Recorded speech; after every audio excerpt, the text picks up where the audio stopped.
Yucatán es un santuario para el alma. Aquí puedes desconectar para reconectar. Practica yoga al amanecer frente a un cenote. Medita entre los sonidos de la selva. O simplemente quédate en silencio, contemplando las estrellas que, en esta región, brillan más intensamente que en ningún otro lugar.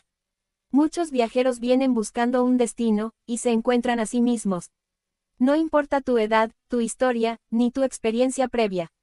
En Yucatán, cada quien encuentra lo que necesita: paz, inspiración, fuerza, o simplemente un nuevo comienzo.